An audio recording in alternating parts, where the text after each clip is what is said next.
Auditrices et auditeurs de Radio Gandal, bonsoir.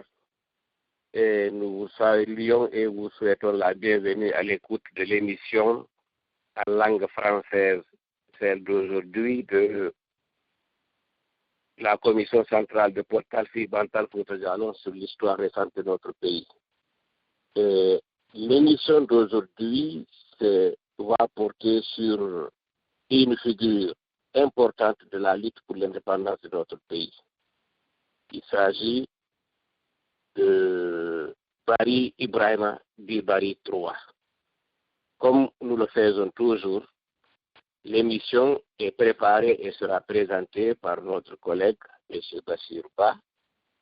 Et à la fin, nous allons passer la parole au panel de la Commission centrale. Après le panel de la Commission centrale, nous adresserons encore la parole au panel de Radio Gandal. Ensuite, la parole sera maintenant donnée au public qui pourra poser des questions ou intervenir dans la langue de choix. Si c'est des questions, les questions seront après traduction, si les questions sont posées dans une langue autre que le français, puisque l'émission d'aujourd'hui c'est en français.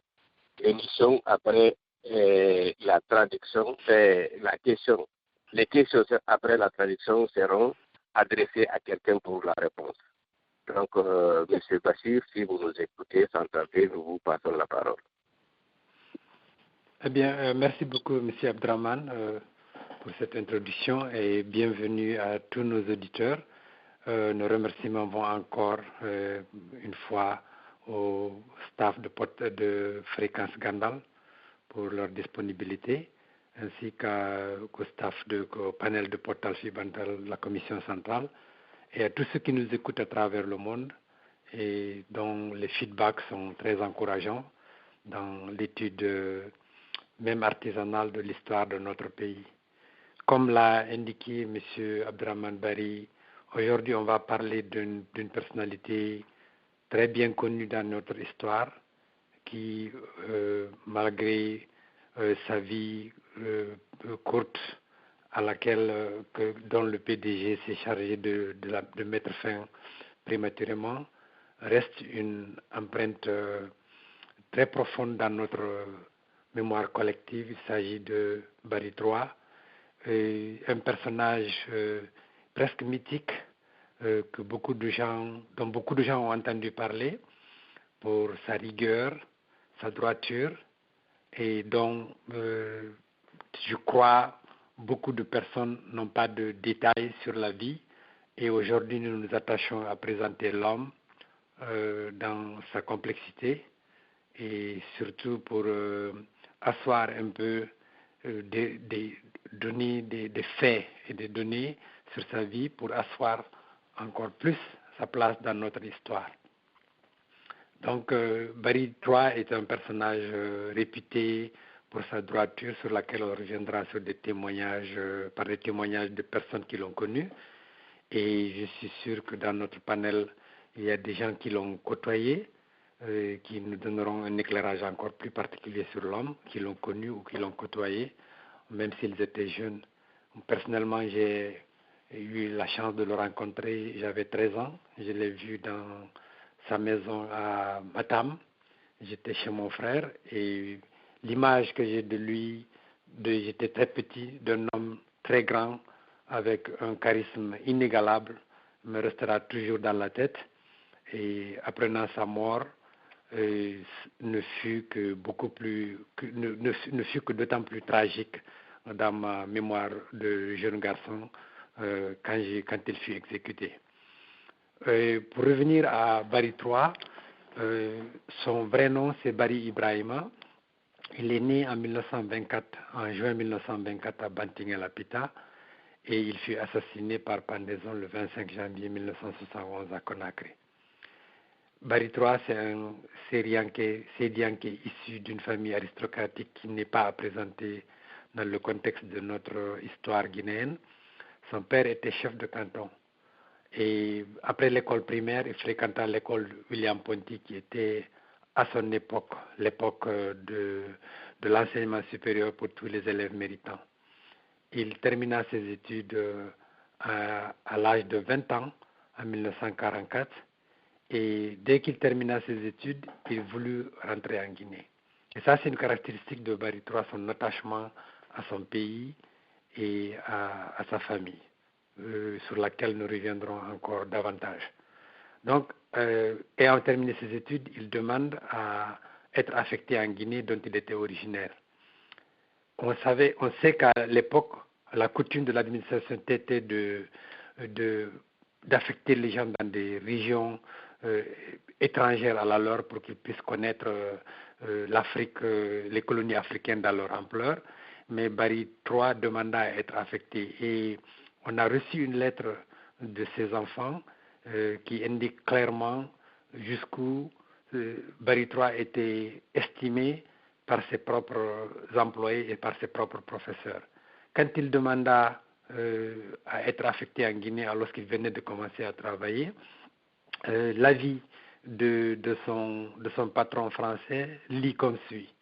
Le requérant s'adresse un peu trop tôt à la bienveillance de monsieur le gouverneur de la Guinée, puisqu'il n'est pas encore affecté à cette colonie. Mais comme il s'agit d'un major extrêmement sympathique, je donne quand même dès maintenant un avis.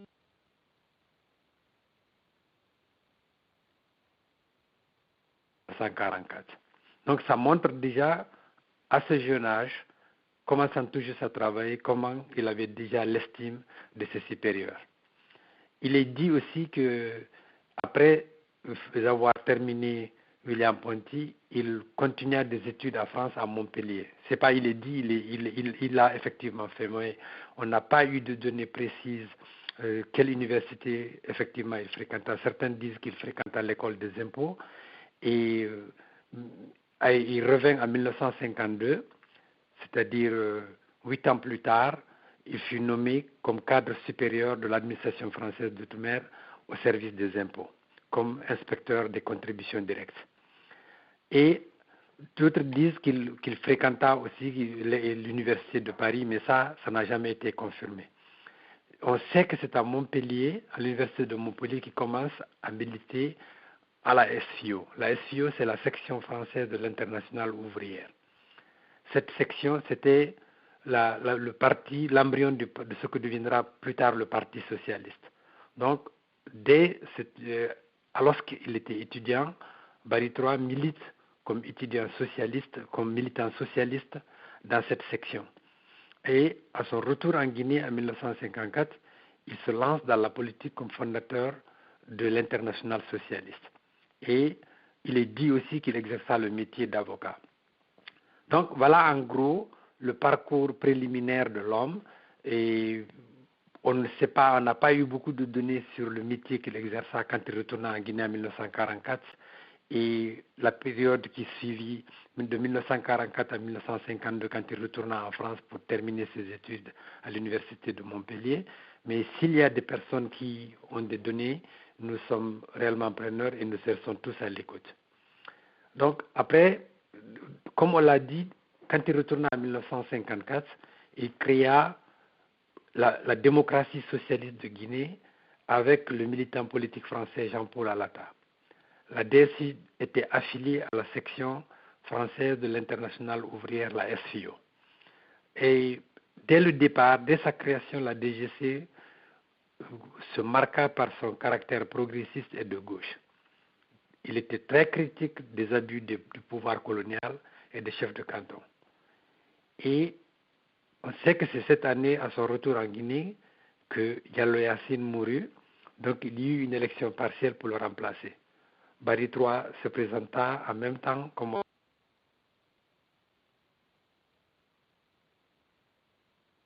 malgré son jeune âge et le fait qu'il venait d'entrer en politique, il vint en 3e position. Ceci montre déjà, c'est indicateur comment, malgré son jeune âge, malgré son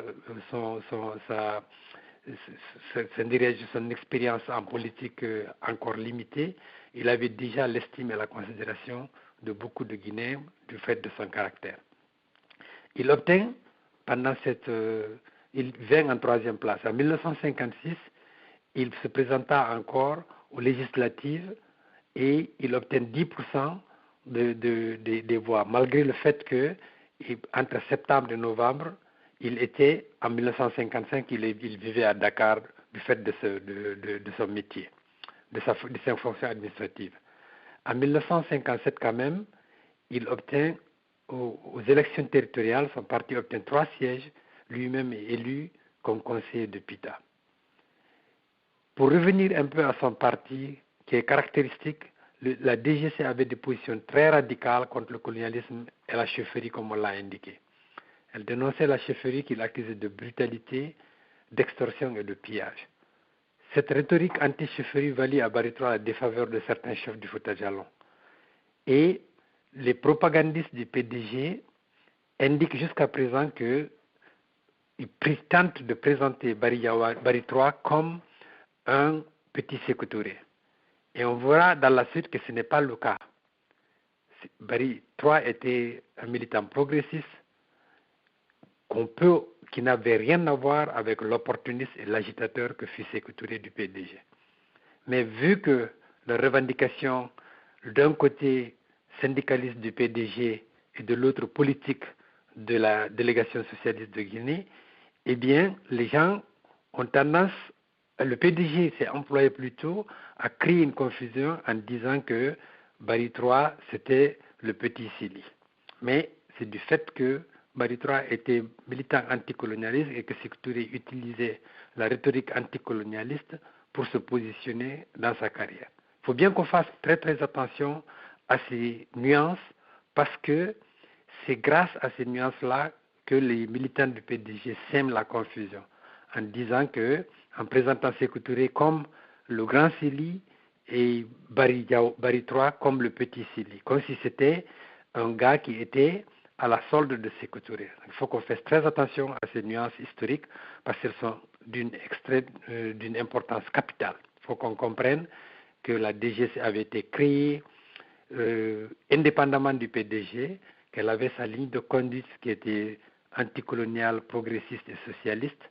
Je sais que le socialisme de l'époque n'a rien à voir avec le socialisme d'État tel que les Staline et plus tard dans sa version tropicalisée et sous-développée, les Sékou Touré, qui l'ont totalement vidé de son contenu, en ont fait plutôt une idéologie de domination et d'assassinat.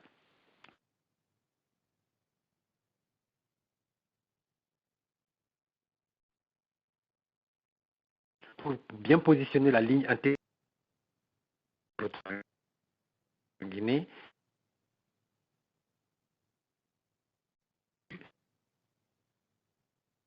et dès 1957, étant élu, la DGC de Baritroa renforce sa position anticoloniale. Il s'étend et crée un mouvement régional africain appelé le mouvement socialiste africain à l'échelle du sous-continent ouest-africain. Et le congrès constitutif du MSA se tient à Conakry en janvier 1957. Baritroa fut élu secrétaire général. Et suite à la victoire du PDG aux élections territoriales, la DGC de Baritroa et le Bloc africain de Guinée se rapprochèrent pour finalement former en avril l'Union des populations de Guinée, branche du Parti républicain, du Parti de regroupement du PRA. Il faut bien voir toutes ces alliances-là, particulièrement cette alliance entre Baritroa et Bariyawadou était faite pour contrer la dominance que le PDG avait réussi à exercer par violence à l'intérieur du territoire politique guinéen. Il faut qu'on rappelle ça encore une fois.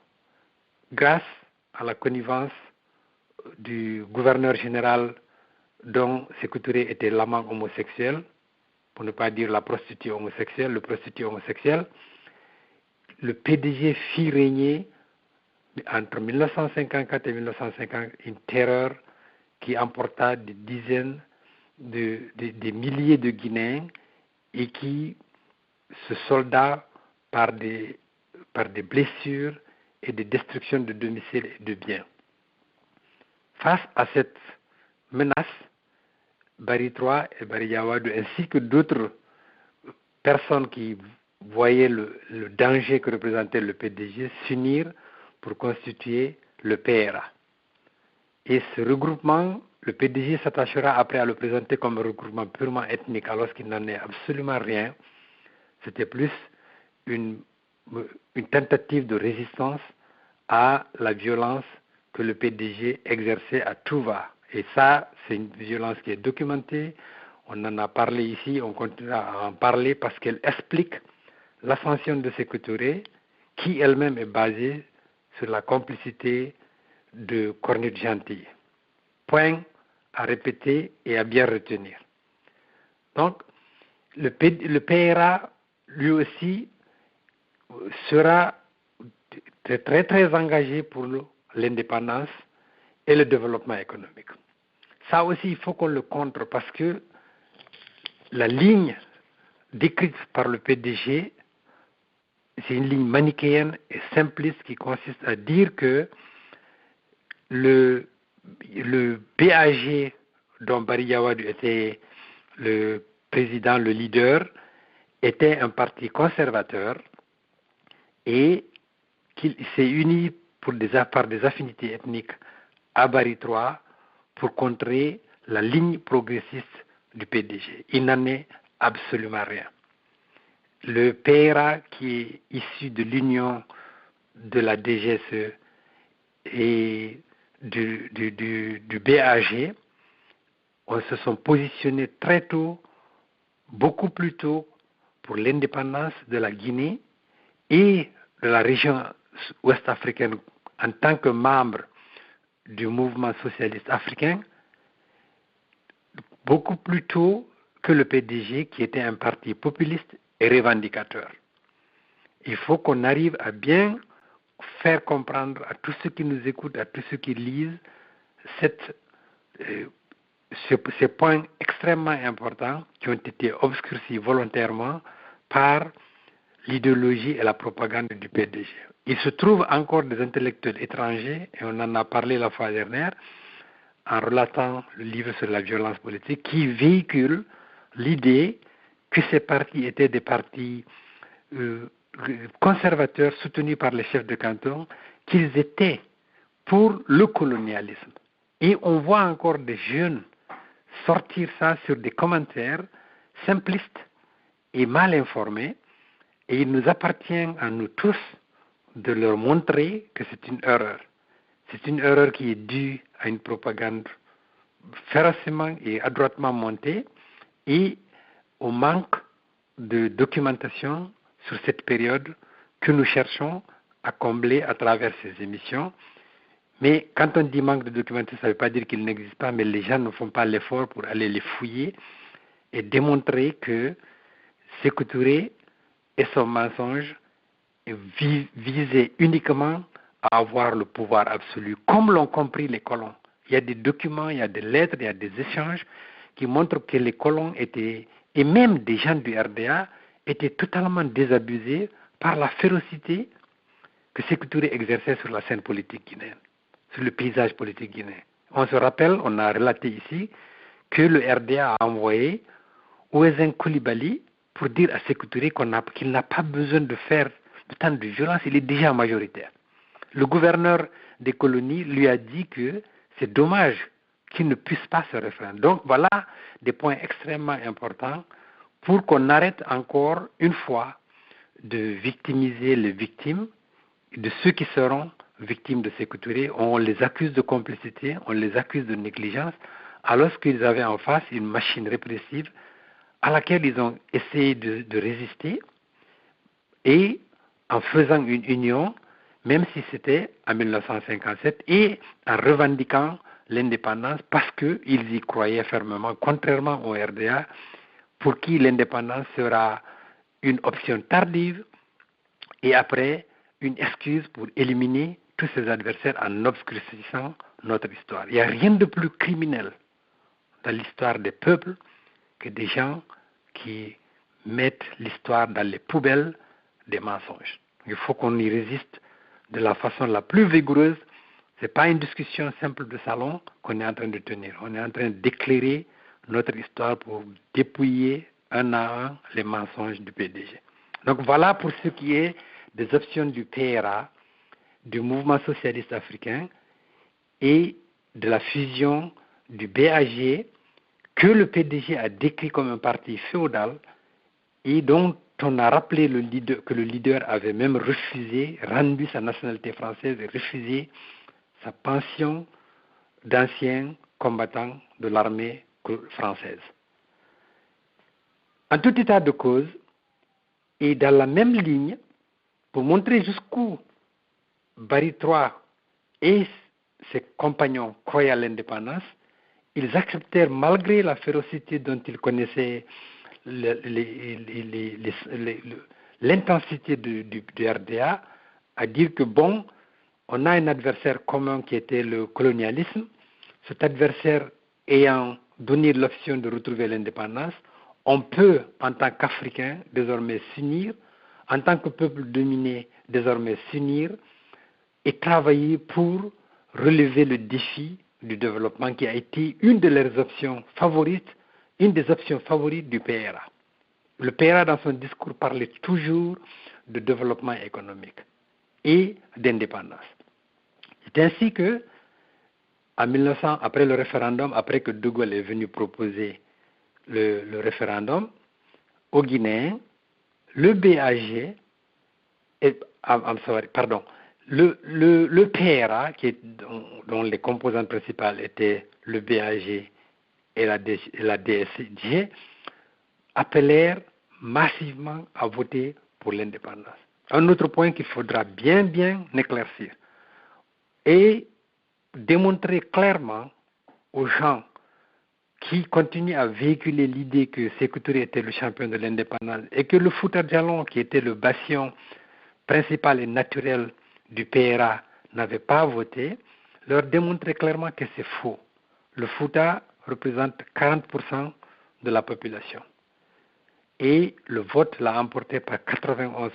Si le Fouta n'avait voté qu'à moitié, le taux de non serait absolument inférieur à 91%. Donc, on sait ici, on a des preuves que le PRA appela à voter pour l'indépendance bien avant le PDG et contribua intensément à la campagne du vote pour le non. Et en conséquence, il était dans sa logique de créer un gouvernement d'union nationale dans lequel les principaux fondateurs des partis entrèrent et Barry III servit en 1958 comme secrétaire d'État à la présidence. En 1959, il est nommé secrétaire d'État à l'économie et en 1960, il est nommé ministre de la Justice et en 1961, ministre du Plan et en 1964, ministre du Commerce. Et en 1965, il a dès 1964, voyant la radicalisation féroce du PDG, il rentre en bisbille avec Sékou Touré. Donc, on l'accuse d'avoir des connivences avec une société, dans une affaire scrapeuse de la Coficomex, une entreprise commerciale basée à Genève qui a des intérêts économiques en Guinée.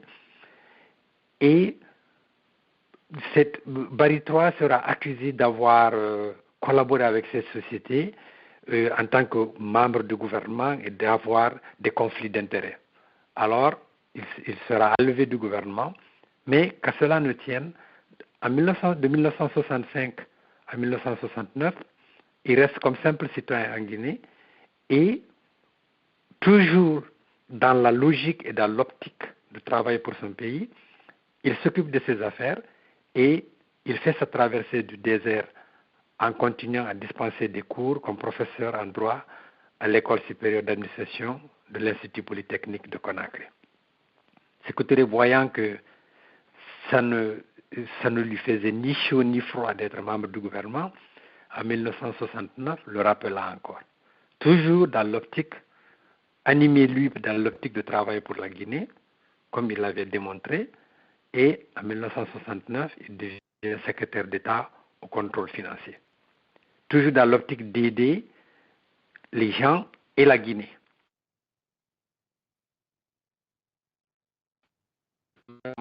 À le revenir, son engagement pour son travail était total. Il était pointueux et rigoureux. Et cela, dans un régime dictatorial, ne passe jamais. Donc, en 1969, il est rappelé dans le gouvernement. Et comme on l'a rappelé ici plusieurs fois, Sékou Touré profitera du débarquement du 22 novembre 1970 pour liquider tout ce qui pouvait mettre un frein à son pouvoir absolu avec sa famille. Rappelons-le encore une fois, il était au courant du débarquement des Portugais. Il avait affrété les prisonniers que le PAIGC détenait à Mamou et il les avait amenés à l'hôpital d'Onka, où ils étaient d'un accès facile, afin que les Portugais viennent les récupérer et que lui, dans son calcul cynique, puisse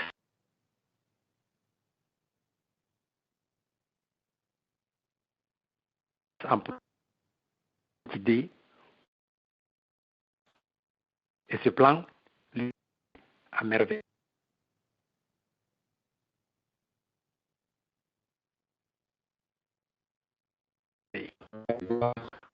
Un des agents et des complices, lors du débarquement, Barry III fut l'un de ceux qui vinrent pour soutenir Sékou Touré au lendemain de l'attaque. On a un témoignage de son fils, Barry Alpha. Il était sorti ce jour-là, c'était un samedi, mais à 5 heures du matin, il revint chez lui et il réveilla son père. Il lui dit qu'il y a des coups de feu en ville. Barry III se leva à 5 heures et prit sa jeep en compagnie de son chauffeur armé. Il était armé. Il se rendit à la présidence dans l'esprit de la défense de la République. Il est dit que pendant son parcours vers la présidence, des inconnus auraient tiré sur son véhicule. On ne sait pas si ces inconnus, c'est des gens de l'armée qui étaient chargés de l'assassiner, profitant du cafouillage, ou si c'était les attaquants. En tout état de cause, ces attaquants, comme on le sait, ils ont arrêté Yann El Hassana, qui était une des personnalités de l'État, ils l'ont libéré. Donc, il est fort peu probable que les tirs viennent de ces attaquants. Soit ils viennent de la panique de l'armée guinéenne, ou bien de coups montés par les Sékou Touré pour pouvoir profiter de la confusion pour liquider Barry III, ce qu'ils feront moins de 2 mois plus tard, dans tous les cas. Donc, on sait que, on a rappelé ici à plusieurs reprises les campagnes d'échauffement de la population, de hargne et de psychose que Sékou Touré et sa famille créèrent après le débarquement. Profitant du soutien mondial et de la condamnation mondiale, pas de soutien on dirait, faire très attention à ça, il n'y avait pas de soutien mondial, il y avait une condamnation de l'action des Portugais. Profitant de cette condamnation presque unanime, Sékou Touré profita pour monter le complot des purges de 1970 et de 1971. En 54 jours après le débarquement, ils avaient réussi à faire arrêter 4 personnalités de premier plan dont on a parlé ici et dont on répète l'histoire de l'un d'entre eux aujourd'hui à travers Barry III. En 54 jours, ils prétendirent que l'enquête était finie, qu'ils étaient convaincus à travers des tribunaux populaires qui n'ont rien à voir avec la justice, c'était de la justice de foule, chauffée à blanc. Ils les arrêtèrent et ils les firent pendre au pont Tombo, avec Magasuba Moriba, Baldé Ousmane, Keita Kara de Sofiana. On a parlé des 3 autres ici, de Baldé Ousmane et de Keita Kara de Sofiana ici. On attend toujours d'avoir des données pour parler de Magasuba Moriba. Ils seront pendus nuitamment après un procès qui est une honte pour tous ceux qui croient à la justice. Et sur ordre de Sékou Touré, en présence de tous les membres du BPN et de Sékou Touré lui-même, ils seront pendus. Et il est dit que Diarra Traoré, dont on connaît le sort qu'il aura plus tard, supplia Sékou Touré d'avoir la charge de pendre Barry III parce qu'il prétendait que c'est une personne qu'il n'aimait pas. Donc, En rappel et en honneur à Barry III, rappelons qu'il fut un militant des déshérités du monde.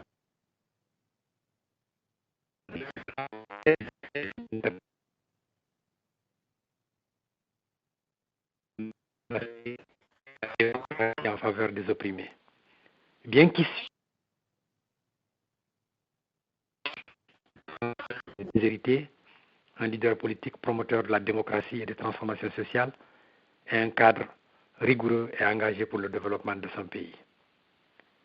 Il fut un militant de l'indépendance et du développement économique. Contrairement à la géographie mensongère du PDG sur Sékou Touré, de Sékou Touré sur Barry III, Barry Yawadou et Keïta Koumanian, parmi d'autres, furent parmi les premiers à mobiliser les Guinéens en faveur de l'indépendance de la Guinée. Contrairement aux affirmations mensongères du PDG, ces personnes victimes furent les vrais militants de l'indépendance. Ils échappèrent aux colons, mais ils n'échappèrent pas aux griffes de Sékou Touré. Et on sait que les vrais militants de l'indépendance qui s'opposèrent farouchement dans d'autres pays, ils furent liquidés par les Français.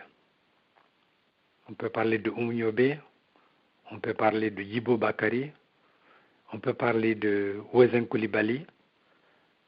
Toutes ces personnes furent liquidées par les Français. On peut se poser la question de savoir si, par exemple, Cornut Gentil, qui était le supporter, et là, n'a pas profité pour pousser Sékou Touré à l'avant, dont il n'hésiterait pas à liquider les militants anticolonialistes guinéens. On peut se poser la question. Et trois, en hommage encore, fut un cadre pointueux et intègre. Au sein de l'administration, après de brillantes études témoignant d'une intelligence hors commun, il fut un technocrate consommé, pointueux pour tout ce qui touche aux règles et procédures de gestion administrative. Il tient d'une main d'expert le département ministériel qu'il a dirigé sous la Première République. Ministre du Commerce puis du Contrôle financier et plusieurs fois membre du gouvernement, il a marqué son empreinte les différents postes militaires qu'il a occupés. En hommage à Barry III, c'était un homme qui avait une vision pour l'avenir. Les différentes charges qu'il a occupées pour l'administration, pour contraignantes qu'elles furent, n'ont jamais empêché ce grand commis de l'État de se consacrer à l'enseignement et à la formation de la jeunesse à laquelle il croyait fermement. Dès les premières heures en Guinée, il prit à main l'enseignement du droit commercial à l'école supérieure d'administration et contribua de ce fait à former plusieurs cadres de l'administration future de la Guinée. Il développa l'esprit d'initiative et de recherche. Il imprima en particulier le ministère du Commerce en dynamisant le secteur et il suscita par ce biais des jalousies et des inimitiés. On l'accusa de favoriser sa propre ethnie. Sa politique de promotion d'hommes d'affaires guinéens devant servir de locomotive pour tirer ce secteur de sa léthargie fut perçue par la hiérarchie comme une volonté d'affirmation au sein d'une certaine ethnie. En hommage à Barry III, c'était un homme courageux. À l'ultime minute, tous les témoignages ont montré que Barry III, le Syrian qui réconforta ses compagnons, il mourut la tête haute en récitant la Fatiha, en récitant la Sourate Yasin. Il aurait appelé à la malédiction divine ses assassins. Et on croit que ça a été bien entendu par Dieu. La plupart des auteurs de ce quadruple assassinat furent Ismaël Touré, Siaka Touré, Kabassan, Diarra Traoré. Ils seront tous exécutés en 1985 par le gouvernement militaire de Lassana Conté. Enfin, en hommage à Barry III, des lignes de ses compagnons et de son bourreau. Son compagnon Jean-Paul Alata, sur lequel on aura l'occasion de revenir un jour, victime et collaborateur de Sékou Touré, il écrivit en apprenant la mort de Barry III, il y a 3 mois, il s'en est donc allé vers la mort, lui dont l'ambition était de diriger son peuple vers la liberté. Il s'est balancé au bout d'une corde, en plein centre de Conakry. Un cercle de voyous et de catins ont insulté son pauvre cadavre. La mort miséricordieuse a épargné à son visage la grimace affreuse des suppliciés de la corde. Ibrahima, vaincu de la politique, est resté vainqueur de son dernier combat. Il est mort en regardant l'horreur en face. Musulman sincère, il a accepté l'au-delà comme sa demeure choisie. Il est mort en homme. Enfin, de son bourreau même que fut Sékou Touré, il reconnaît que c'était parmi les meilleurs de la Guinée.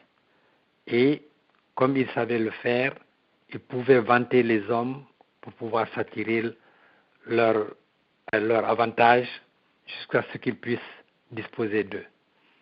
À la veille de l'indépendance, il leur dit, je sais que malgré la force du PDG, le régime colonial croyait que nos frères du PRA, nos frères d'autres organisations syndicales, auraient accepté la corruption pour essayer de légitimer ce qui était envisagé pour la Guinée, dont nous avons connu la réalité du Niger, la fraude, la brutalité et la force. Donc Sékou Touré reconnaît dans ce passage que c'est grâce à l'unité des Guinéens que les Français l'ont épargné. Et il compare son sort à celui de Djibo Bakary au Niger. L'unité politique est scellée et nous demandons à tous les responsables du PDG d'oublier ce qui les a opposés au PRA et dans les comités de quartier, dans les sous-sections de chaque cercle, comme sur le plan national. Nous leur enjoignons de fraterniser côte à côte afin que le programme de la jeune nation soit rapidement traduit en réalité concrète. Voilà l'appel démagogique que Sékou Touré lança et que ses adversaires acceptèrent de toute bonne foi. Pour lui, c'était un piège. Pour eux, c'était un appel patriotique. L'histoire jugera les deux comportements de façon sévère.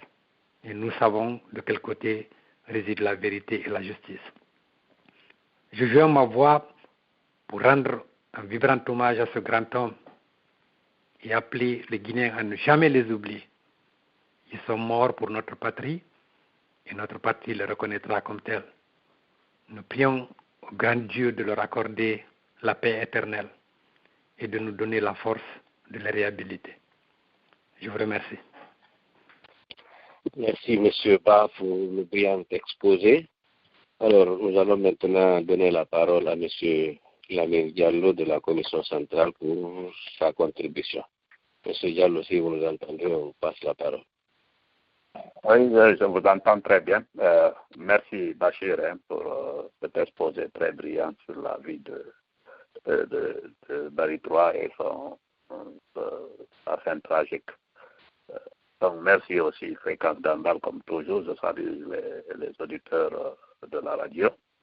Et franchement, nous avons déjà fait une émission un peu sur Barry III. Et plus on voit ce que c'est Touré a fait de la Guinée, plus on se rend compte combien on a perdu l'opportunité d'avoir des gens comme Barry III diriger la Guinée. Mais moi, je reviendrai toujours sur comment c'est que Touré est venu au pouvoir et pourquoi nous devons tout faire en Guinée pour éviter d'avoir des voyous au pouvoir. Et voilà que Barry III, qui est un monsieur bien né, formation académique solide, et une intégrité morale sans égal, qui est revenu dans son pays, servir son pays, qui a créé un parti politique pour militer pour la libération des peuples africains, et qui se retrouve comme ça au bout d'une corde après l'indépendance de ce pays, une indépendance pour laquelle il a lutté. Mais cela est dû au fait que Corny Gentil,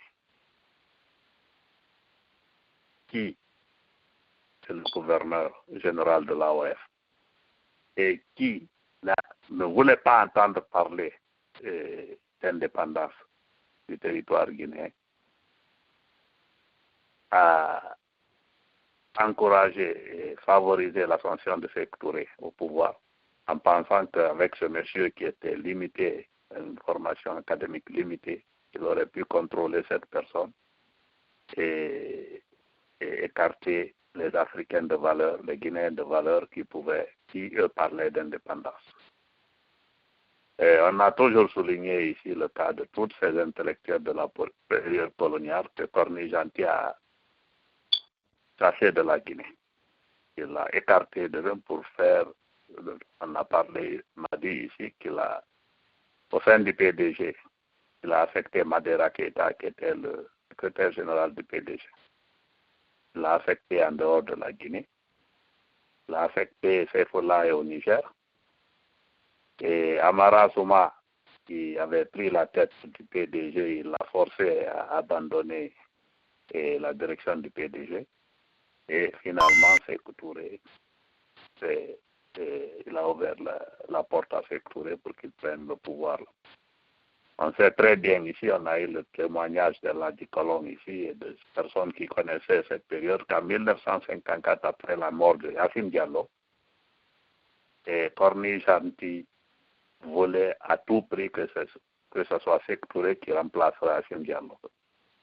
Cela n'a pas pu réussir à ce moment. Barry Diawa doit gagner les élections, mais il a rebeloté en 1956 et a forcé Sékou Touré à vaincre les élections là-bas. Il a forcé la situation plutôt pour que Sékou Touré gagne les élections. Et à partir de ce moment, la violence de Sékou Touré a commencé avec la couverture et la complicité de Cornille Gentil et de l'administration française de l'époque. Mais nous devons rappeler ceci, j'aime toujours rappeler ça, c'est que la Guinée est un territoire qui a été créé par les Français pour les besoins de la colonisation. Ils n'avaient jamais l'intention, ils n'ont jamais pensé que ce territoire-là allait être un pays indépendant. Donc, des gens comme les Cornille Gentil, qui étaient gouverneurs de l'AOF, et avant le retour de De Gaulle au pouvoir, pensaient écraser toute velléité d'indépendance de la part des Africains, ont choisi des gens comme Sékou Touré pour les propulser au pouvoir. Et on a vu aussi l'émission sur Karim Kéra, que lui aussi il était un agent des services secrets français à l'époque. Il était en fait un mouchard de France. Donc, ce sont ces gens qu'ils ont réunis autour pour aller écarter les cadres valables qui devaient diriger la Guinée et qui auraient pu faire de ce pays-là un pays émergent, un pays où il fait bon vivre, un des meilleurs pays de l'Afrique. Donc c'est comme ça que Barry III, qui était un homme honnête et sincère, a accepté, malgré tout, de s'allier, de former cette coalition-là qui a permis à la Guinée d'aller à l'indépendance et d'avoir son indépendance en 1958. Notons ici que cela a été possible tout simplement par le retour de De Gaulle dans les affaires. Nous savons que De Gaulle est revenu au pouvoir en 1958 et il a insisté pour qu'il tienne la promesse qu'il avait tenue à Brazzaville, qu'il avait faite à Brazzaville d'émanciper les pays africains après la fin de la guerre. Donc c'est avec le retour de De Gaulle, qui était pratiquement imprévu, avec le retour de De Gaulle au pouvoir, que la Guinée a eu l'opportunité d'avoir son indépendance. Parce que c'est De Gaulle qui est venu et qui a proposé la communauté avec la France pour l'indépendance à travers un référendum. Donc il est passé en Guinée et nous savons ce qui s'est passé là avec le discours de Sékou Touré. Et la Guinée a voté non en septembre 1958. Donc, De Gaulle, qui est venu au pouvoir en mai 1958, a pu organiser des élections, un référendum. Et en septembre 1958, en toutes les colonies, et a permis à ce référendum-là de se passer sans entrave de la France. Et la Guinée a voté non et la France a accepté ce vote-là. Le gouvernement du général de Gaulle a accepté ce vote. Mais jusqu'à présent, nous sommes en train de prier tout le monde que l'autorité est courageuse, celui qui a donné l'indépendance à la Guinée, ceci, cela. Bachir vient de démontrer ici que ce n'est pas Sékou Touré qui voulait de l'indépendance. C'est plutôt les Barry III et les Barry Diawadou, et les Koumanjan Keïta, et les Madeira Keïta. Ce sont ces gens-là qui voulaient que l'Afrique soit émancipée. L'autre, c'était un opportuniste qui s'est prostitué auprès du gouverneur français pour faire avancer sa carrière. Ce sont les leçons que nous devons tirer de ça. Tout ça, c'est que nous devons faire attention à qui nous donnons l'opportunité de diriger un pays. Parce que depuis son indépendance, jusqu'à nos jours, la Guinée a été gouvernée par des gens qui ne devaient pas se mêler du pouvoir. On ne peut pas avoir des gens comme Sékou Touré, Lansana Conté et Alpha Condé comme président d'un pays et attendre à ce que ce pays fonctionne normalement. Donc, je ne sais pas. Je n'ai rien à ajouter sur l'exposé de Bachir, sauf que je me joins à lui pour prier pour le repos de l'âme de Barry III et pour demander à tous les Guinéens, et particulièrement à ses parents, à sa famille, et d'accepter le sort que le bon Dieu lui a réservé et de prier pour le repos de son âme. Nous allons continuer à parler d'eux pour éviter qu'on salisse leur mémoire et pour éduquer les générations montantes et les générations actuelles sur le vrai passé de la Guinée. Et c'est l'opportunité que nous avons manqué en Guinée. Et par le traitement de Cornizaki et des colons français qui voulaient maintenir l'Afrique sous la domination coloniale. Donc, je n'irai pas loin aujourd'hui. Je rends le micro à M. Barry pour qu'on passe la parole à d'autres personnes. Merci beaucoup. Merci, M. Diallo. Alors, M. Thierno Ibrahima Diallo, si vous nous écoutez, vous avez la parole. Je vous remercie, M. Barry. Je suis à l'écoute. J'ai écouté le brillant exposé de Bachir Ba.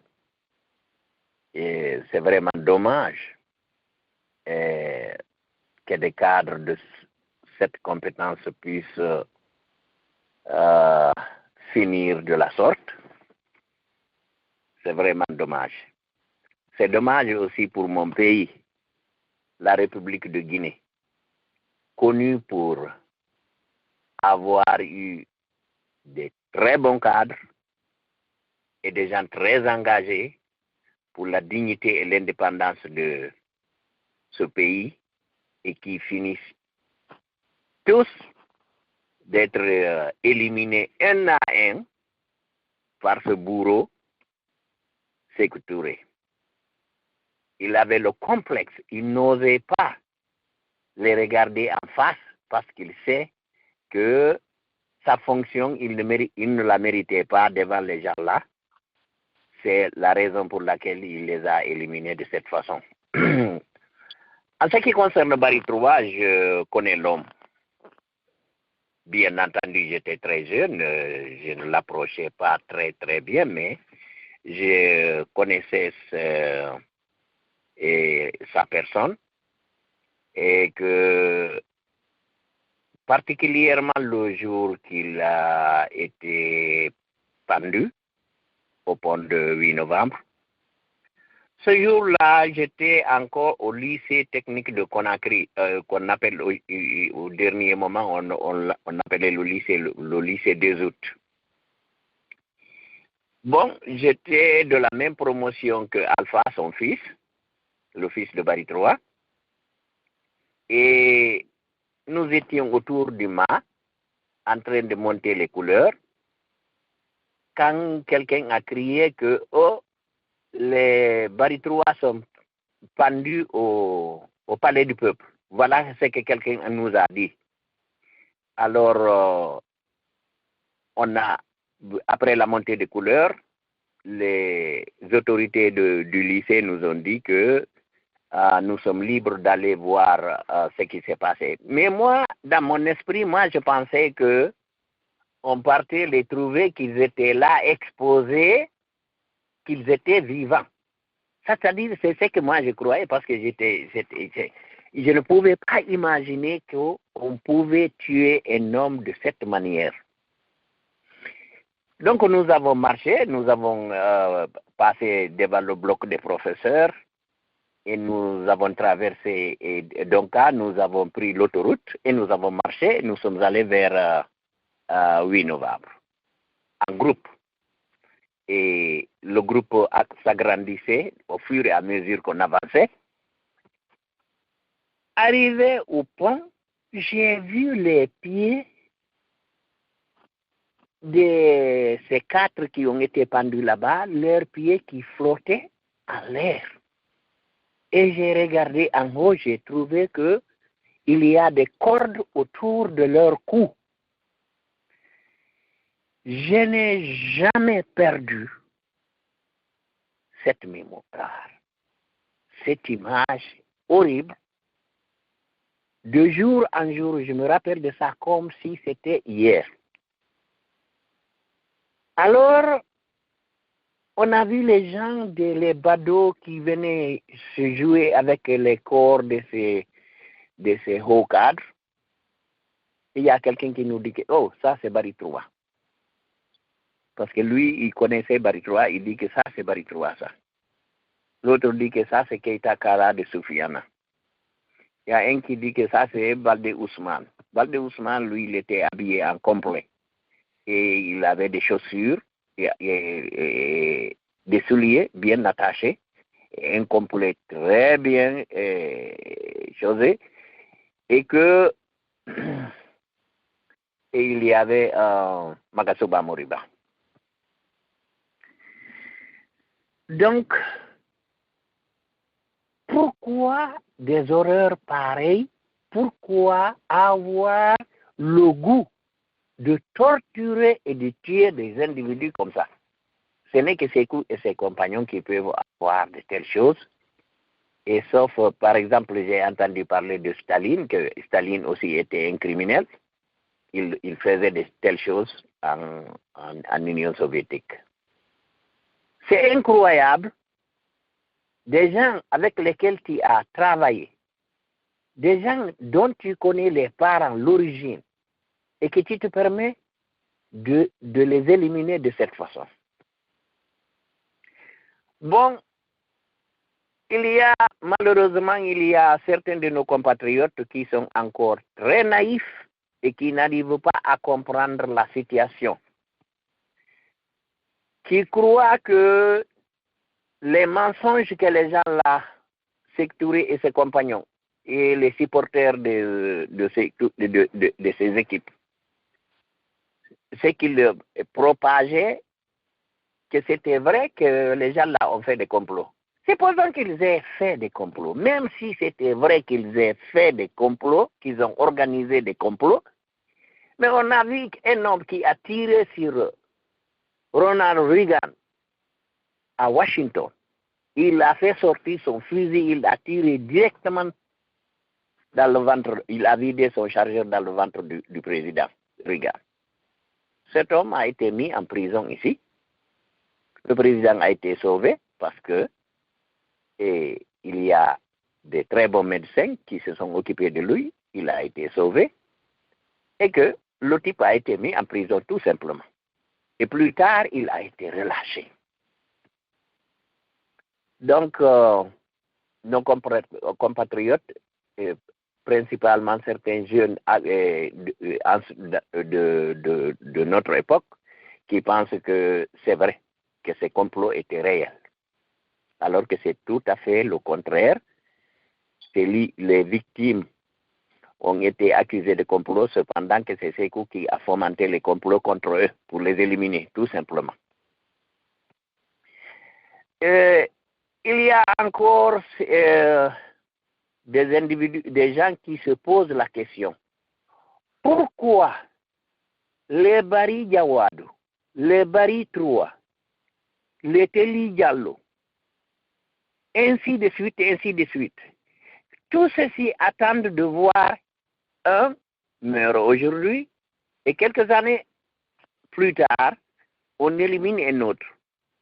Et les autres continuent à attendre, croyant que eux, puisqu'ils n'ont rien fait, puisqu'ils sont innocents, ils peuvent échapper. Mais quand même,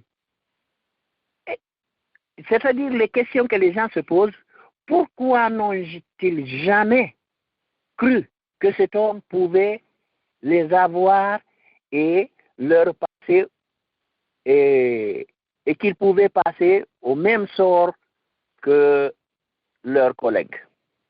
Par exemple, Bari Troua était là, Bari Diawado venait d'être arrêté et tué quelque temps avant, et que lui, il s'est permis de rester là et d'attendre que Sékou arrive. Sékou, et il savait que Sékou était réellement un ennemi. Ce n'était pas un collaborateur. Sékou était son ennemi. Parce que Sékou manifestait des colères de foi en conseil des ministres contre lui, parce que à chaque fois que Bari Diawado, il semblerait, Bari Diawado essayait de raisonner, et de raisonner très bien en conseil des ministres, montrer des connaissances, Sékou était furieux. Donc cela pouvait donner réellement des leçons à quelqu'un, et pour qu'il puisse comprendre que lui aussi, il peut bien être victime de cet homme. Donc, tout simplement, c'est l'histoire de notre pays, et nous allons tout faire, nous, de Portalfi Bantal Fouta Diallo, nous allons tout faire pour réhabiliter l'histoire et réhabiliter les victimes, et qu'un jour, nous espérons que la justice sera faite et que les bourreaux seront condamnés, les victimes seront réhabilitées. C'est ce que j'avais à dire. Je vous remercie. Thierno Ibrahima Diallo. Merci, M. Diallo. Alors, nous allons maintenant donner la parole au panel de la grande radio Gandal pour leur contribution. Et la Sankarela, donc on passe la parole.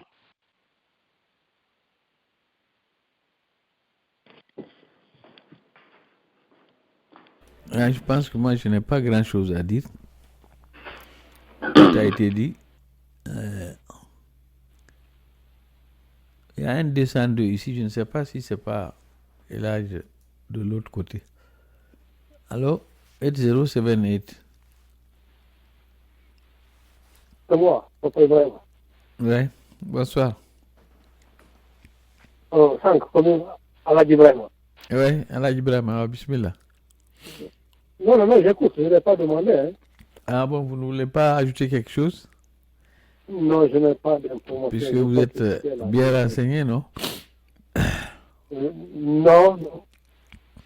Je cherche à apprendre là. Mm-hmm. Ok. Je pense qu'il n'y a pas grand-chose à dire si ce n'est que pour qui connaît Bari Troua, ce qu'il a fait pour la Guinée est extraordinaire. À propos du plan triennal, il en est en fait l'initiateur. Le plan triennal devait permettre de construire des hôpitaux dans toutes les grandes villes, des lycées et des collèges qui n'existaient pas. Et cela a été fait en son temps. C'est tout ce qu'on a boycotté en l'enlevant au plan. Parce que c'est le plan quinquennal qui aurait suivi Et ce plan quinquennal n'a pas pu suivre parce que le plan triennal, vers la fin, a été saboté par Sékou lui-même, qui considérait que sa réalisation était un honneur pour Barry III.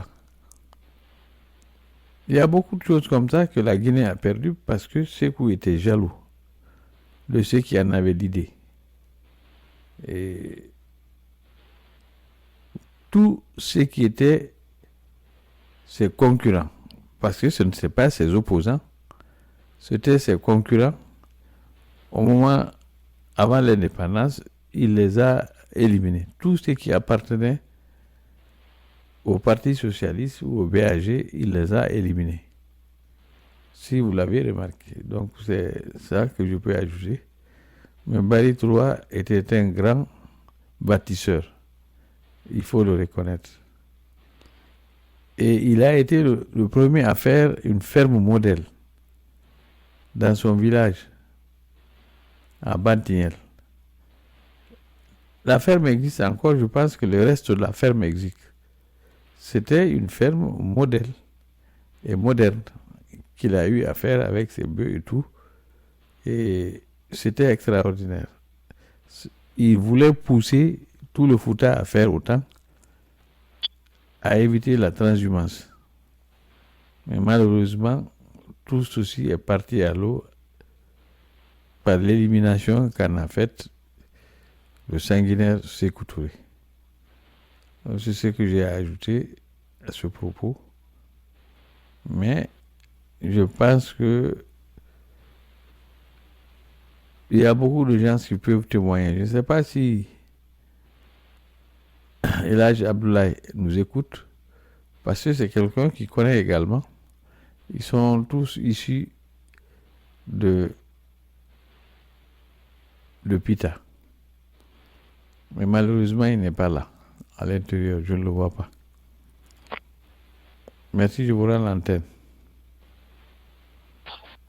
Merci Elhadj, vraiment merci pour votre disponibilité, pour votre contribution à la qualité du débat.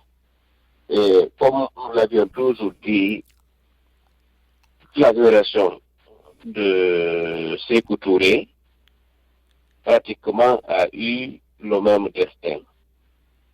En dehors de ceux-là qui avaient pu quitter la Guinée, tous ceux qui l'ont connu pendant la lutte pour l'indépendance et qui étaient avec lui en Guinée ont connu le même sort. Évidemment, comme venait de le dire un de nos prédécesseurs, nous devons tout faire maintenant pour choisir ceux-là qui nous dirigent. C'est très important d'avoir quand même, de connaître la personnalité de l'individu. Parce que, en fait, tout ce que nous avons appris ici, c'était des Guinéens patriotes qui étaient déterminés à faire libérer notre pays du joug colonial et à le faire développer dans la justice, la prospérité.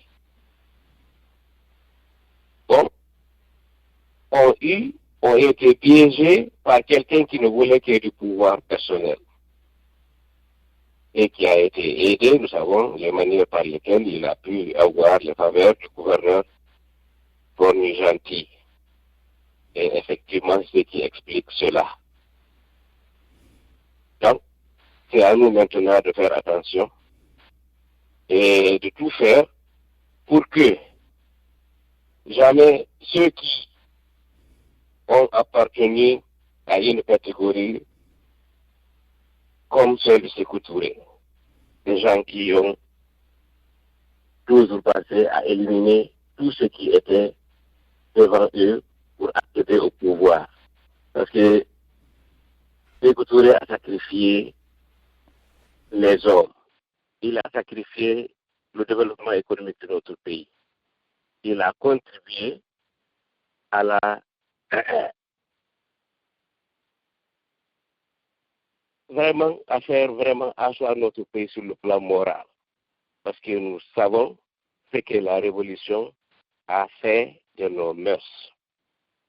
Quand aujourd'hui on parle de la prostitution en Guinée, nous savons où ça a commencé. Quand nous parlons aujourd'hui de l'impunité, nous savons que Sékou Touré en est le père. Donc, en fait, je rejoins celui qui avait dit que nous devons toujours ouvrir les yeux maintenant pour savoir comment choisir un leader. Et le malheur que nous avons aujourd'hui, ceux-là qui ont vraiment constitué cette machine qui a détruit notre pays, leur progéniture se trouve aujourd'hui dans le gouvernement de Alpha Condé. Ça, c'est très grave et nous devons être vigilants et maintenant mener le combat. Parce que nous avons vu la fois dernière, avec les émissions passées, nous avons pu savoir que l'actuel ministre de la Sécurité aujourd'hui, nous savons ce qu'il est en train de faire, c'est que ce département aujourd'hui est dirigé par le fils d'un tortionnaire de Camboiro qui était Karim Kera. Nous savons que l'épouse du premier ministre, Kassori Fofana aujourd'hui, qui est au pouvoir, qui est à la tête du gouvernement, que son épouse est la fille d'un des tortionnaires du Camboiro qui était Seydou Keita. Donc en fait, nous devons faire attention, chercher toutes les informations pour informer les Guinéens qui sachent qui est qui. Donc, je vous remercie. Si il y a des gens qui veulent intervenir pour poser des questions, nous rappelons toujours qu'ils peuvent intervenir dans la langue de choix. Mais puisque l'émission est en français, les interventions seront traduites en français avant la réponse si c'est des questions. Donc, Monsieur Diallo Lamine, si vous avez une contribution encore à faire, en attendant qu'il y ait des gens qui demandent la parole, on me donne l'antenne. Allô? Oui. Oui. Non, ici, bon, je rappellerai tout simplement sur la nature du procès au cours duquel Barry Troa, Baldé Ousmane, Agasuba Moro, tous ceux qui ont été arrêtés en 1970 ont été jugés et condamnés. Vous savez, ça c'est l'un des plus grands scandales connus dans ce pays. C'est-à-dire ces personnes qui ont été arrêtées ont été jugées sur audition de bande magnétique. C'est-à-dire ils ont enregistré des bandes magnétiques sous la torture en prison et ils sont venus jouer ça au palais du peuple. Et c'est à la suite de l'audition de ces bandes-là que les sentences ont été prononcées. Sachant très bien qu'ils n'ont pas pu faire parler Barry Troa. Et il a reçu, selon ce qu'on a appris vraiment, toutes sortes de services au Camboiro. On lui a fait subir toutes sortes de services et d'humiliation. Et ils lui ont fait porter un boubou qui était un boubou en gris-gris. Et ils ont présenté sa photo dans le journal Oroya. Et c'est à la suite de ça que quelques mois plus tard, je crois, après son arrestation, on les a vus pendus au pont du 8 novembre. Mais moi, cela m'a affecté sincèrement. Pendant une semaine, moi, j'étais presque malade. D'abord, j'ai toujours rappelé ici dans nos émissions que Baldé Ousmane était notre voisin à Conakry. Donc, comme Tierno Ibrahim l'a dit, c'est au lycée qu'on nous a annoncé qu'il y a des gens exécutés ou pendus au pont du 8 novembre et de nous diriger et d'aller voir. Donc, ils ont permis à tous les élèves du lycée et du collège à aller converger vers le pont pour voir ces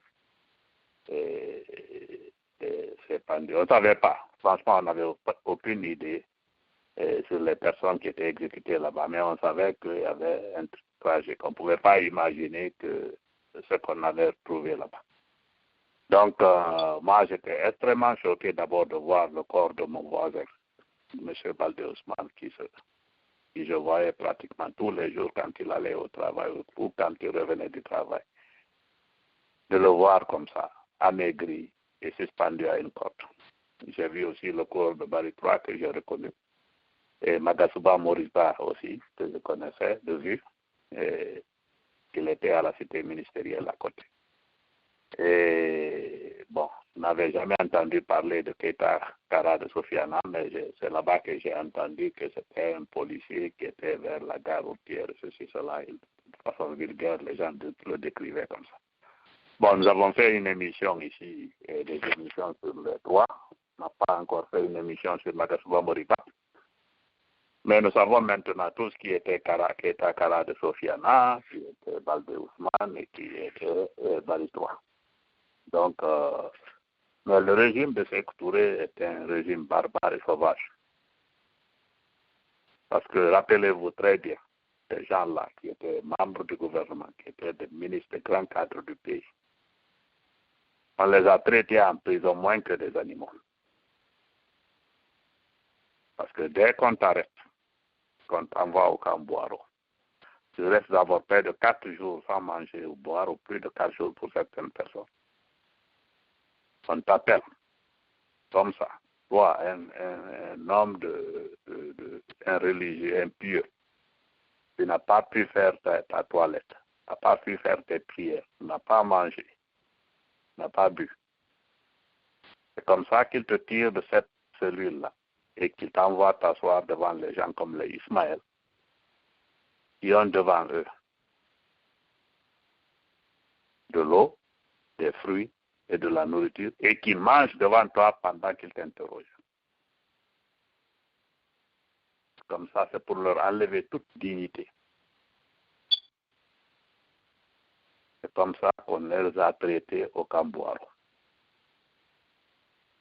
Alors, donc nous ne pouvons pas dire que les Sékou Touré et les gens de son entourage étaient des êtres humains.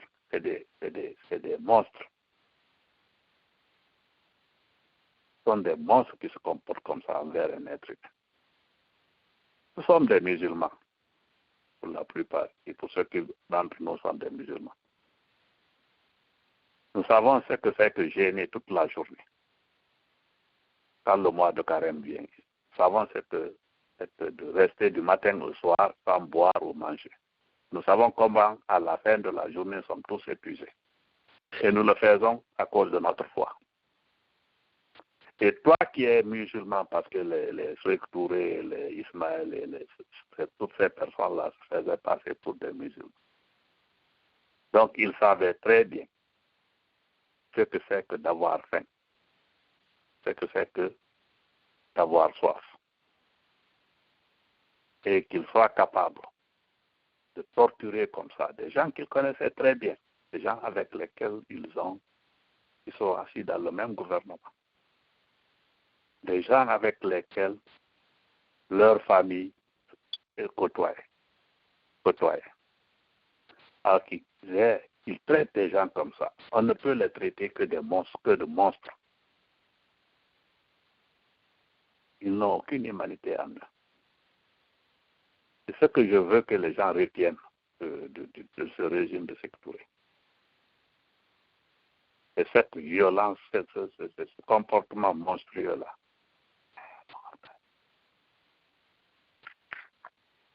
Voilà, j'ai une question ici pour M. Irba. Attendez. Non, je voulais tout simplement finir, j'ai été interrompu par ma fille là. Donc, ce que je voulais que les gens retiennent du régime de Sékou Touré. Et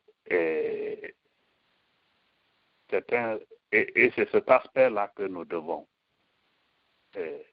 exposer, que nous devons raconter. Parce qu'il ne faut pas que les gens pensent que nous avons affaire à des êtres humains normaux. C'est des sauvages et des barbares. C'est ce que je voulais rajouter ici. Merci beaucoup. Ok, j'ai un FMLS là pour une question à M. Bachirba. M. Donnez-moi une seconde. Alors voilà, je voudrais demander à l'exposant les relations qui existent entre l'impunité instaurée par le régime de Sékou Touré et l'ethnocentrisme que nous vivons aujourd'hui en Guinée. Monsieur Bachir, la question vous est adressée. Pour simplifier la réponse, il y a une relation directe. C'est l'impunité qui engendre l'ethnocentrisme. L'ethnocentrisme, c'est un voile derrière lequel on masque l'impunité. Au lieu de trouver des responsabilités individuelles, de faire des charges précises, d'inculper les gens, de les accuser, de les amener à la barre, de les défendre, qu'ils se défendent ou qu'on les condamne ou qu'on les acquitte, on tribalise tous les crimes. On dit c'est les crimes des Malinqués, c'est les complots des Peuls, c'est les forestiers aigris, c'est les sous-sous, etc. Donc, l'ethnocentrisme, c'est un concept qui est forgé pour pouvoir bien perpétuer et institutionnaliser l'impunité.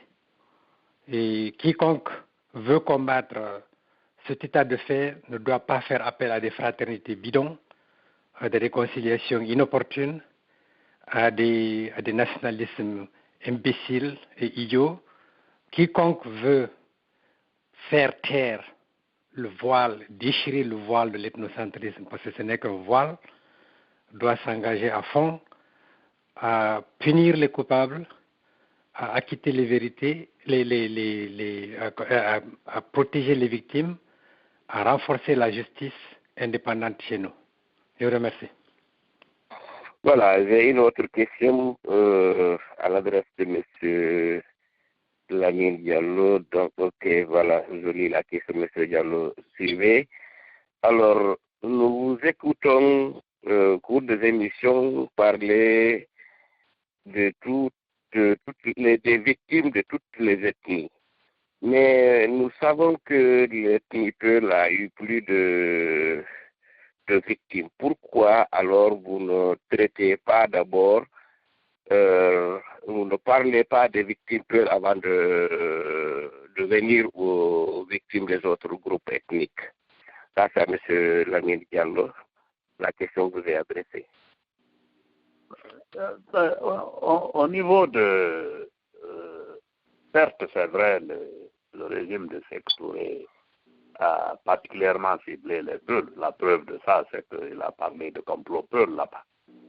Mais nous, ici, nous nous penchons vraiment sur la nature du régime, sur sa cruauté. Et sur le fait que c'est un régime, un despote, un régime totalitaire.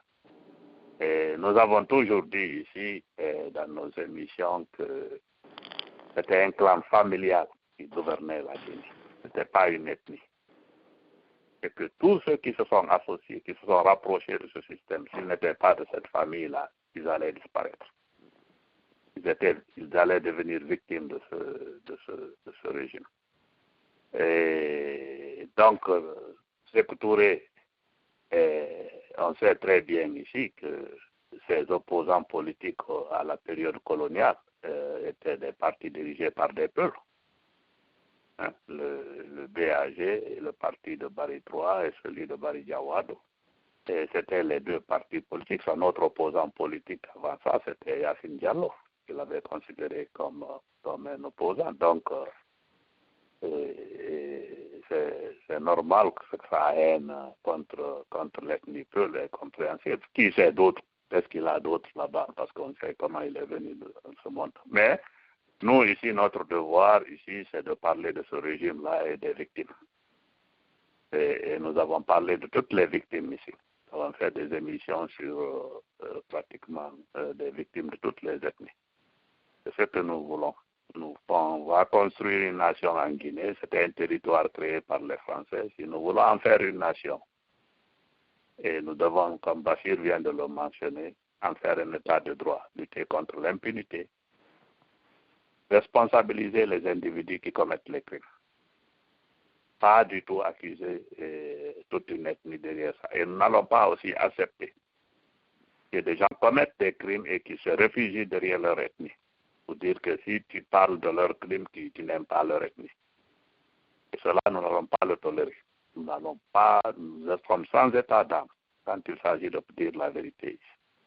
C'est ce que j'ai à répondre à cette question. Voilà, on va voir, il y a deux, merci, il y a deux Diallo. ici. S'ils veulent ajouter quelque chose, on va essayer.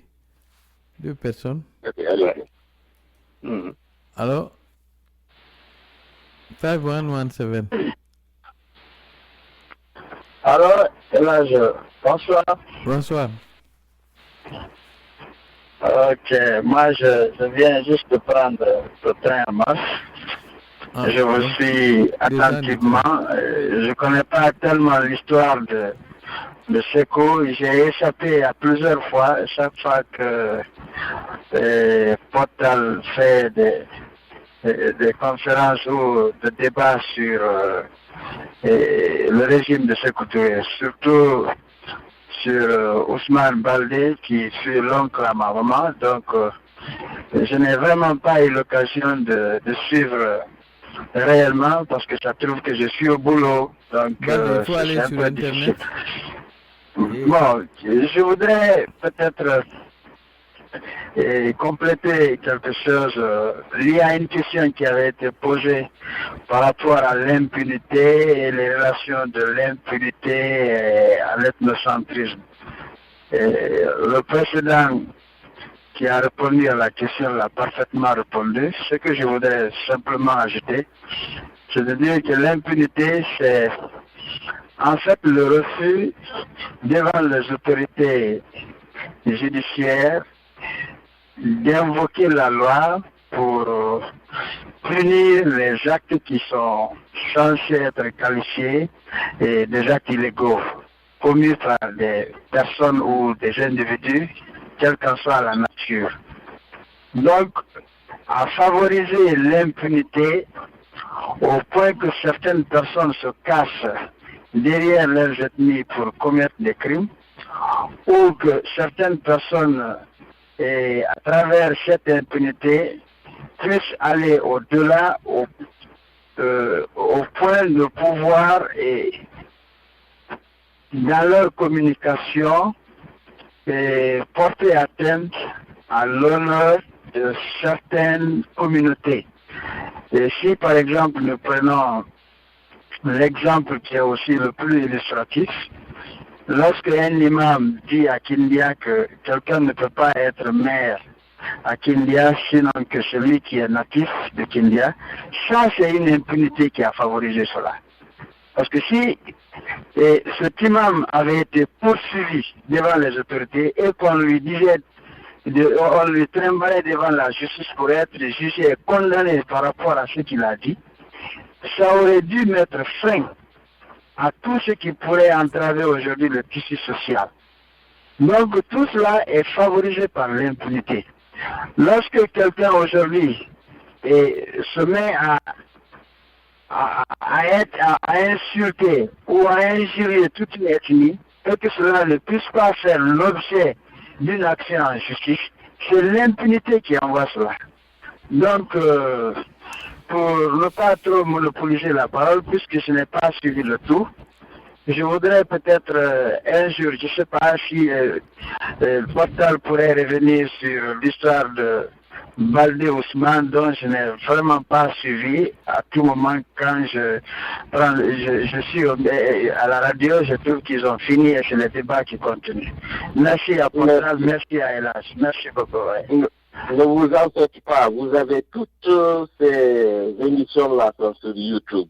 Si vous allez sur YouTube, vous pourrez avoir les versions françaises et poulard de l'émission qu'on a eue sur votre oncle Baldé Ousmane et sur toutes les émissions qu'on a eues ici. Donc, vous n'avez rien perdu et nous vous remercions pour votre contribution de ce soir-là sur l'impunité. Donc, monsieur, et nous vous invitons à venir tous vous participer. C'est un débat entre nous pour éclairer vraiment sur l'histoire de notre pays. Voilà, monsieur Sankarela, vous avez parlé d'un autre encore qui voudrait poser une question. Nous sommes vers la fin. vous pouvez lui passer la parole. Oui. Je reviens encore en vous disant merci pour tout ce que vous êtes en train de faire. Et moi, je disais que, vous voyez, depuis l'indépendance, nous constatons les mêmes faits. C'est les mêmes personnes, ils ne font que changer d'habit et qui nous font des choses comme ça. Qu'est-ce qu'il faut maintenant? Qu'est-ce qu'il faut pour qu'on change ça? Parce que c'est les enfants de ces mêmes bourreaux qui reviennent encore, qui sont là, qui sont en train de nous pourchasser partout où nous nous trouvons. Chez nous, ici et ailleurs. Qu'est-ce qu'il nous faut? Il faudra qu'on trouve quelque chose. C'est vrai, expliquer le passé, c'est bon, parler le présent, c'est bon, et préparer demain, c'est bon. Maintenant, il faudra qu'on cherche encore à résumer ça, savoir tout ce que les gens là nous ont enseigné à l'école. Ils nous ont menti, c'est vrai. Mais au moins, je connais personnellement la famille de Touré à Colère. Ils nous ont menti, ils ne font que mentir jusqu'à l'heure là. Les Aminata et Mohamed et tant d'autres, c'est des menteurs et ils ne font que nous mentir. Et ces enfants sont là. Et moi, je pense, personnellement, moi, si quelqu'un te tape, il faut le taper. C'est-à-dire, s'ils se promènent aujourd'hui avec des millions, où ils ont trouvé l'argent là?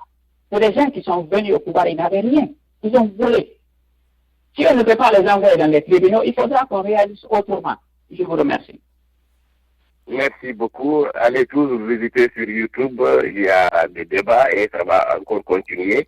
Venez toutes les 2 semaines, le mercredi à 22h30 heure de New York, nous avons une émission en français sur l'histoire de la Guinée. Et puis les jeudis encore à la même heure, c'est-à-dire à 22h30, toutes les 2 semaines. Et comme demain, par exemple, nous aurons une émission en polar et l'émission va porter sur Elas Kerlo Abdoulaye Portos. Demain à 22h30, si vous avez le temps, vous pouvez venir écouter et participer. Et la Sankela, vous allez passer la parole encore. Voilà, on va conclure maintenant. Il est temps. Vous dites? On va conclure. Ok, d'accord. Alors, Bachir, vous avez écouté des interventions tout de suite là. On va vous donner la parole pour conclure l'émission. D'accord, on reprend la même question. On remercie tous ceux qui ont écouté, ont participé. On reprend la dernière question. Que faut-il faire? Que faut-il faire? C'est la question qui revient systématiquement. C'est se battre, refuser d'accepter ce qui se passe en Guinée comme quelque chose de normal. C'est une aberration. Éduquer les gens, les mobiliser. Les vrais changements prennent beaucoup de temps.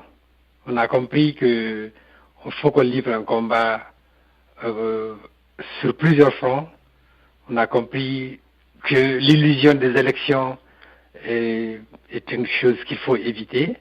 Les élections ne viendront que couronner un effort qui aura été entamé, notamment qu'on peut résumer en quelque chose de très simple, lutter contre l'impunité dans toutes ces manifestations et détruire tous ces dérivés. Le dérivé le plus pernicieux de l'ethnocentrisme, c'est l'ethnocentrisme. Les gens commettent des crimes, se cachent derrière l'ethnie et culpabilisent des ethnies pour pouvoir commettre leurs crimes et pouvoir voler l'État. C'est ça. Donc, conceptualiser notre combat, c'est extrêmement important, sinon on s'engage à des combats stériles. Bien conceptualiser notre combat, bien définir notre ennemi, bien définir nos objectifs. Cela, ça prend du temps. Ça ne peut pas se faire au niveau d'un débat. Nous appelons tous ceux qui ont ces questions de venir nous rejoindre, d'apporter leur contribution pour qu'ensemble on puisse bâtir un mouvement, le porter à l'intérieur de notre pays parce que malheureusement, et ça peut être inconcevable dans l'esprit de certains, le changement, l'initiative du changement doit venir de l'extérieur et les exécutants et les opérationnels du changement viendront de l'intérieur. Si on arrive à faire cette jonction, on peut récupérer notre pays, le changer de fond en comble, éliminer tout le poison de la médiocrité, de la corruption qui ont accouché de la cruauté et du banditisme d'État. On n'a jamais eu de régime, comme disait Sako Kondé, que la Guinée, ce n'est pas une démocratie, ce n'est pas une royauté, c'est de la vailloucratie. Et contre ça, c'est un effort énorme. Nous demandons à tous ceux qui se posent ces questions de venir nous rejoindre. Nous parlons des gens du passé pour faire comprendre à tous ceux qui nous écoutent l'ampleur des dégâts. C'est des dégâts vieux de plus de 60 ans maintenant. Donc, ce n'est pas quelque chose qu'il faut prendre à la légère. Ce sera un combat ardu, mais l'essentiel est qu'on s'y engage à fond. Et vu qu'on est tous des humains, qu'on a une fin, mais qu'au moins, même si nous disparaissons à titre individuel, qu'il y ait un mouvement qui est engagé, et c'est à cela que nous vous convions, et c'est à cela que nous nous engageons. Nous prions Dieu de verser sa miséricorde sur toutes les victimes qui ne sont que le prix à payer pour la démocratie. Il ne faut pas les voir comme des victimes simples. Ce sont des prix, ils ont payé le sacrifice ultime. On a le devoir de continuer leur combat pour qu'ils aboutissent. C'est le meilleur honneur qu'on peut leur rendre. Et Dieu nous récompensera. Je vous remercie.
Kami holle ko antagi men idareni ko yeddu be jinsata men ko joman wawudo yottano men joman soda kimande amen gasata kami holle ko antagi men idareni ko yeddu be jinsata men ko ni joman wawudo yottano men amin ya